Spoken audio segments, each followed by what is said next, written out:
When our school closure began in mid-March last year, we had no idea that the closure would last until the end of the academic year. We certainly didn't have any idea that it would be a possibility we'd be remote in the coming year. One of the questions that came up right from the beginning was, how do we even create our space in a way that's healthy and safe for our students coming back in the fall? I have a lot of anxiety about it, and I've been agonizing over the decision. Most people that I've talked to are not going to send their children to school in the fall.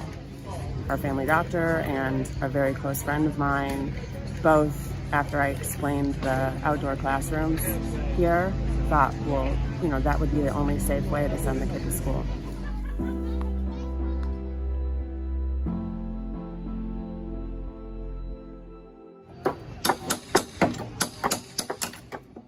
With the academic year about to begin, schools across the country are wrestling with how to bring students back safely, even as COVID case numbers continue to rise. Many schools are considering using outdoor space to create social distance.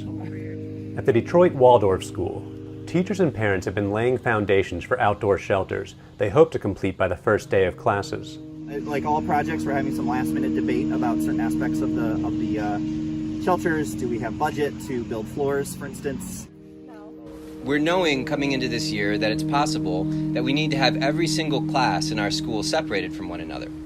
The idea of building outdoor classrooms became something that for our school seemed to make sense. So some parents came together, including architects and landscapers, and it really came from these volunteer parents who said, well, why don't we look at the grounds of the school? How could we lay out spaces for every class to be? Now in our school, we still have all of our classrooms indoors, and we're prepared to split classes in half if we need to inside, keep classes isolated inside if we need to. But with the outdoor shelters for each class, now we have one more space for every single class to utilize as another option. This fall, if we are able to open, if it's safe to open, we'll have students coming in onto our campus and being outside potentially for most of the school day. The school is fundraising to buy supplies, but they're also making do with what they already have, dismantling playground equipment so they can use pieces on different parts of the school grounds. None of the school buildings in our country were built to accommodate kids 6 feet apart. And so outdoor spaces have the benefit of being able to spread children out further, to breathe air that's already fresh, and as some epidemiologists tell us, is 20 times less likely to transmit the virus. At the same time, equity is at the center of all the work we're doing, because we see that kids who are most vulnerable already are not being served very well, despite school districts' best efforts, are not being served well by online learning, if they're not even turning their computers on. Greening schoolyards is a 30-year-old movement in the United States, but I would say that's probably only maybe 15% of the schools in the country that have tried it on site themselves. But we're also seeing the other 85% of schools in the country looking for solutions, finding that online learning isn't working for them and that they don't have space inside, and more are coming to this idea. So it's been really heartening to see the exponential growth in interest for this. And I think that this is an idea whose time has come. I can say there's at least 25 cities where this is happening across the country. And we know that there are schools doing this and planning to do this from the north in Vermont to the south in Texas.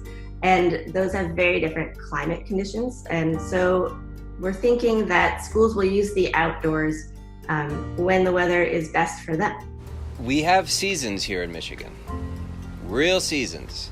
The summer can be hot and humid, and the winter can be very cold and icy and snowy. And there will be days though where there aren't classes in those shelters, certainly, based on just because of the weather. There are concerns that we have. To do in-person learning is something during a time of a global pandemic that needs to be done following every safety measure that can be followed. If it's not safe to open, we will do remote learning. But if it is safe enough to open, we'll follow the safety protocols, but then we also really need to be keeping in mind that allow for students to be in an environment where they're growing in healthy ways.